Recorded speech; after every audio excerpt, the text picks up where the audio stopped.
거울은 여자분들에게는 뗄래야 뗄 수 없는 친구 같은 존재입니다. 거울을 보고 또 봅니다. 왜 자꾸 거울을 볼까요? 망각하기 때문입니다. 자기 얼굴을 매일 봐도, 하루에 수십 번씩 거울을 봐도요, 내 얼굴을 잘 아는 것 같지만 또 잊어버리고요, 더 예뻐지고 싶은 마음도 있지요. 거울에 관한 옛날 이야기가 있습니다. 한 시골 선비가 한양에 과거를 보러 갔다가 돌아오는 길에 신기한 물건 하나 사왔습니다.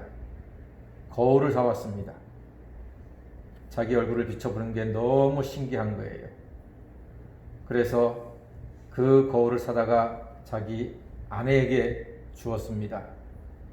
자기 아내도 그 거울을 난생 처음 보는 거예요. 딱 비춰보니까 거기 웬 젊은 여인이 들어있거든. 여자가 그걸 보고 통곡을 합니다. 우리 남편이 한양 갔다 오더니 젊은 소시를 데리고 왔다고 막 우는 거예요. 그러니까 시어머니가 도대체 왜 우냐고, 뭐 때문에 그러냐고, 이거 보시라고, 여기 소시를 데리고 왔다고 하면서 시어머니에게 거울을 내미니까 시어머니가 그 거울을 보더니, 야야, 너보다 못생겼다, 걱정하지 마라. 하도 시끄러우니까 시아버지가 도대체 왜 이렇게 집안이 시끄럽냐? 시어머니가 거울을 내밀어요. 시아버지가 그 거울을 딱 보더니 큰 절을 올리는 겁니다. 아이고, 아버님 말씀도 없이 어떻게 오셨습니까? 자기 아버지하고 자기하고 닮은 걸 거울을 통해서 아는 거예요. 사람들이요, 거울에 비친 얼굴이 자기의 얼굴인 줄 몰라요. 요즘도 거울 보고 자기인 줄 모르는 사람들이 많습니다. 무슨 거울? 말씀 거울. 우리가 말씀을 읽고 그리고 묵상을 하고 설교를 들을 때에 그 말씀이요, 거울이 됩니다. 그 말씀을 통해서 나라는 사람이 어떤 사람인지를 보게 되는 거예요. 그런데 그 얼굴이 나인 줄 몰라요. 내 모습인 걸 부인해요. 나는 아니겠지. 내가 저런 죄인은 아니겠지. 내가 저런 인간이야? 되겠어 설마? 이런 식으로 생각한단 말입니다. 많은 사람이 말씀 거울에 비친 자기를 외면하고 부인합니다. 이는 곧 말씀대로 살지 못한다는 뜻이고, 말씀으로 자기의 삶을 고치기 어렵다는 말입니다. 이 말씀이요, 남 얘기가 아니라 이 설교하는 고경선 목사의 말이기도 하고 또 여러분들의 솔직한 고백이기도 합니다. 늘 우리가 이 여기에 대한 도전을 받고 찔림도 받고 하루하루 말씀을 통해서 나를 더 다듬어가고 새롭게 해가는 과정 가운데 살면서 신앙생활하고 있습니다. 그런데 여러분, 왜 말씀 거울에 비친 나를 보고 그 말씀대로 살아가야 하는가? 이것이 왜 중요한가? 말씀대로 행하는 것이 복되기 때문입니다. 이게 진짜 복입니다. 요한 3서 2절에서 사랑하는 자들아, 내 영혼이 잘되고 범사가 잘되고 강건하기를 내가 간구하노라. 이 말씀은요, 진리의 말씀에 순종하고 준행하는 사람에게 주시는 축복의 말씀이거든요. 다 좋아하잖아요. 영혼이 잘되고 범사가 잘되고 강건한 복은 우리가 다 바라는 것입니다. 목사도 간절히 바라고요. 여러분도 간절히 바라는 거예요. 그런데 그 복은 하나님 말씀, 진리의 말씀을 듣고 준행, 그 말씀에 순종하는 사람이 주시는 복이라는 말씀입니다. 그래서 성경에서 말하는 복이 말씀에 있는데 누가복음 11장에 보면은요, 복 있는 사람에 대한 아주 의미 있는 예수님의 모습이 나와요. 누가복음 11장에서 예수님께서 벙어리 귀신 들린 여인을 치료합니다. 그때 한 여인이 보고 예수님께서 벙어리 들린 사람을 치료하신 걸 보고 당신을 뵌 태와 당신을 먹인 저지 복이 있습니다. 고백을 합니다. 그때 예수님께서 이렇게 말씀하세요. 아닙니다. 하나님 말씀을 듣고 지키는 자가 복이 있습니다. 이렇게 말씀하셨어요. 그렇습니다. 기적을 일으키는 것이 복이 아니고요. 하나님 말씀을 듣고 지켜 행하는 것이 복이라 예수님 말씀하셨습니다. 듣는 자가 아닙니다. 듣고 지키는 자가 복이 있다고 했습니다.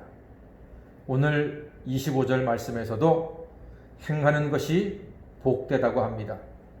우리 야고보서 1장 25절 다시 한번 읽어볼까요? 뭐라고 되어 있습니까? 시작.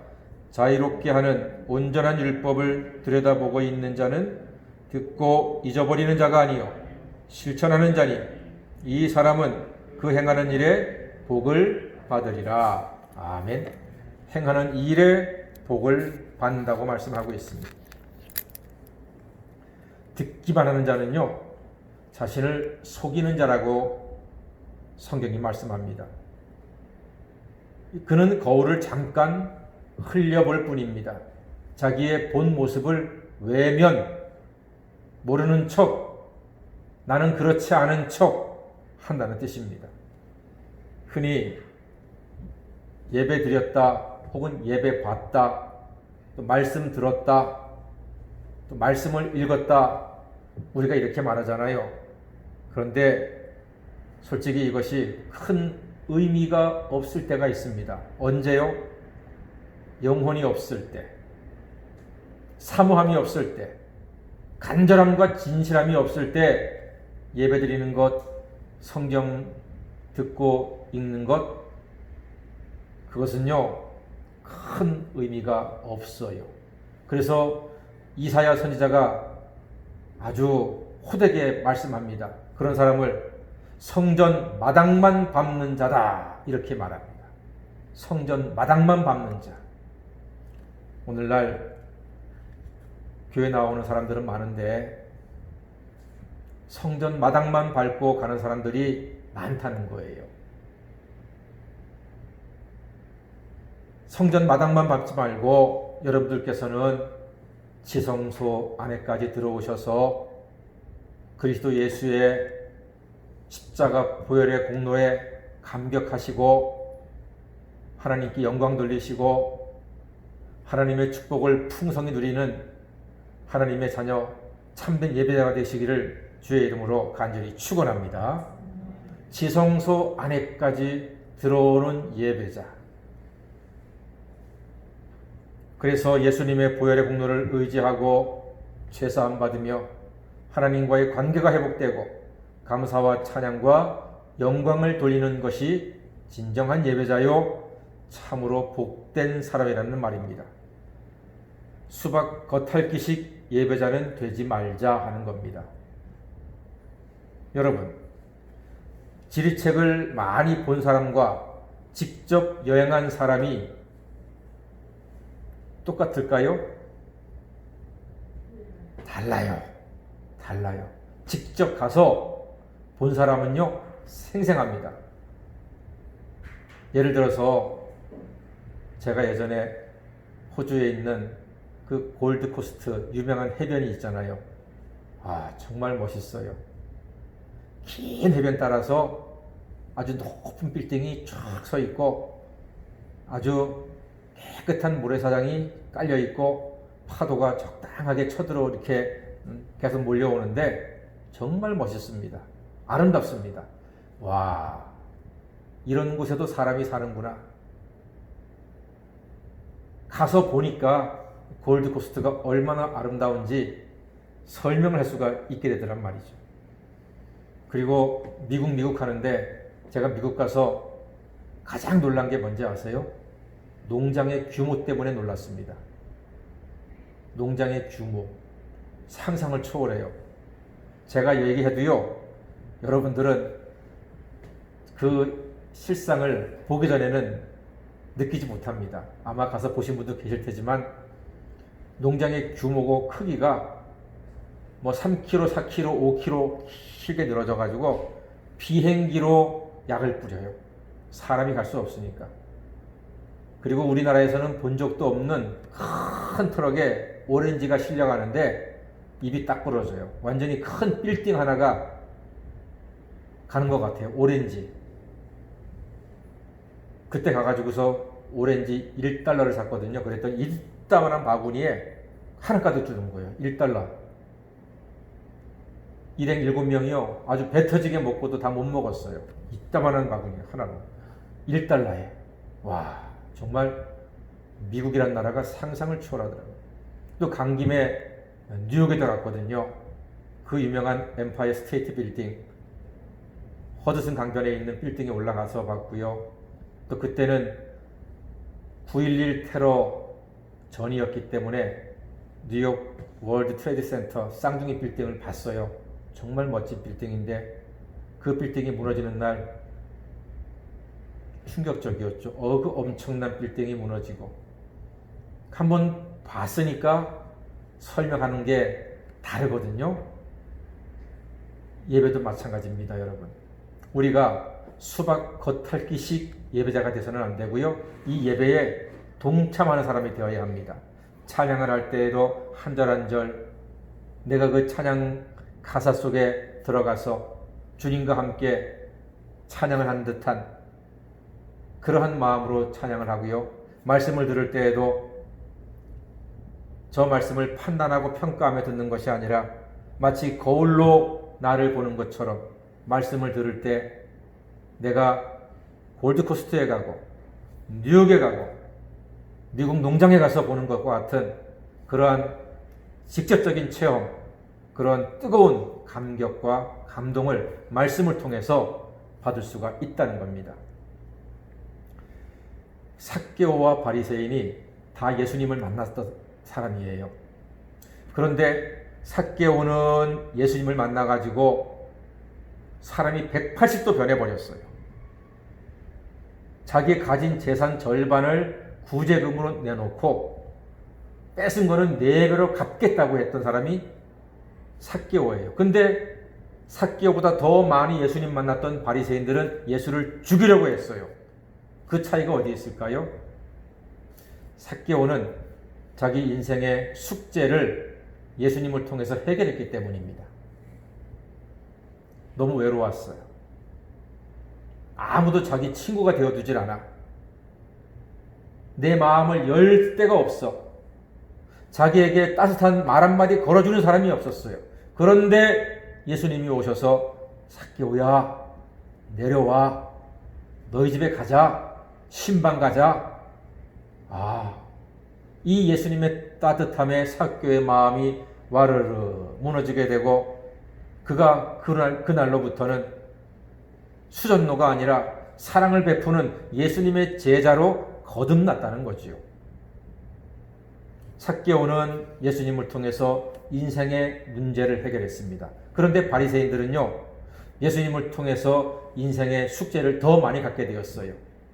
저 예수 때문에 내가 누렸던 기득권, 그동안 가지고 있었던 모든 소유, 인기, 명예, 권세 다 빼앗기게 생겼다. 예수님을 통해서 문제를 해결한 것이 아니라 바리새인들은 예수님을 자기 인생의 문제로 여겼습니다. 그래서 구원과 은혜와는 점점점 멀어지는 불쌍한 인생이 되고 말았습니다. 사랑하는 여러분, 예수님을 통해서 이 예배 가운데 만나는 예수 그리스도의 은혜와 사랑의 손길을 통해서 여러분들이 가지고 있는 모든 인생의 문제가 해결되는 삭개오와 같은 은혜가 여러분의 것이 되시기를 간절히 소망합니다. 이것이 말씀을 듣고 행하는 사람과 행하지 않는 사람의 차이와 같은 것입니다. 듣기만 하고 행하지 않는 사람에게 어떤 일이 일어나는가? 마가복음 10장에 보면은요, 부자 청년이 예수님을 찾아와요. 선생님, 내가 무엇을 하여야 영생을 얻겠습니까? 예수님은 계명 잘 지켜라. 내가 이거 어려서부터 잘 지켰거든요. 아니, 한 가지 아직 부족하단다. 네 소유를 다 팔아서 가난한 자들에게 나누어 주어라. 그럼 하늘에서 보화가 있을 것이다. 그랬더니 그 청년은 재물이 많기 때문에 슬픈 기색을 하고 근심하면서 예수님을 떠났습니다. 자, 여러분, 질문 드리겠습니다. 청년이 근심 가득한 이유는 무엇입니까? 왜 청년이 갑자기 근심을 갖게 되었습니까? 말씀을 들었기 때문입니다. 말씀을 안 들었을 때는 근심하지 않았어요. 말씀을 듣고 행하지 않았기 때문에, 말씀을 듣고 그 말씀은 나와는 관계없는 말씀이라고 딱 선을 긋고 담을 쌓았기 때문에 근심하며 돌아가게 되었다는 것입니다. 성경은 행하지 못하면 근심이 오지만 말씀을 행하면 복이 온다고 말씀합니다. 복된 인생이 되는 말씀을 지키는 것의 첫 걸음은 오늘 말씀처럼 자유롭게 하는 온전한 율법을 들여다보고 있는 자는 복된 사람이다 하는 것입니다. 들여다보고 잊어버린 자가 아니라 실천하는 자, 행하는 자, 그 말씀에 순종하고 준행하는 사람이 복을 받는 사람이다. 오늘 말씀하고 있습니다. 오늘 25절 가운데 들여다본다 하는 말은요, 자세하게 살핀다는 것입니다. 마리아가 예수님의 무덤에 가서 몸을 부풀리고 무덤 속을 들여다봤다고 했습니다. 그게 의미 있는 모습입니다. 말씀을 주의 깊게 허리를 숙이고 집중해서 들어야 한다는 상징적인 의미가 있습니다. 하나님의 뜻이 무엇인지, 주님의 마음이 여기 있는지, 주님의 음성을 들을 수 있는지 부풀려서 안을 들여다봐야 한다는 것입니다. 부풀리고 겸손과 간절함으로 말씀에 집중하는 사람이 복된 사람이다 하는 것입니다. 그래서 성경은 복 있는 사람은 여호와의 율법을 즐거워하여 그 율법을 주야로 묵상하는 사람이라고 합니다. 주야로 묵상. 여러분, 지난 주일날 설교 제목 혹시 기억나십니까? 주일 예배 설교 제목 기억나시는 분 계십니까? 제가 장담하지요? 아마 지금 아무 생각도 안 날 겁니다. 심지어 지난 주일 설교했었나 싶은 분도 계실 겁니다. 대부분 다 잊어버립니다. 지난 주일 설교 무슨 설교였는지 잊어버립니다. 아마 그래서 목사하는 게 그렇게 생각보다 아주 어렵지는 않습니다. 한 달 전에 설교한 것도 해도 여러분이 마치 처음 듣는 설교인 것처럼 들어주시기 때문에 한편으로는 참 감사한 마음도 있습니다. 고마운 마음도 있습니다. 자, 여호와의 율법을 즐거워하여 그 율법을 주야로 묵상하는 사람이 복 있는 사람이라고 했습니다. 여기서 묵상한다 하는 것은요, 그 말씀을 받았을 때 한번 빨거나 먹고서 버리는 것이 아니고 계속 간직하고 곱씹고 또 곱씹는 게, 그게 바로 묵상하는 겁니다.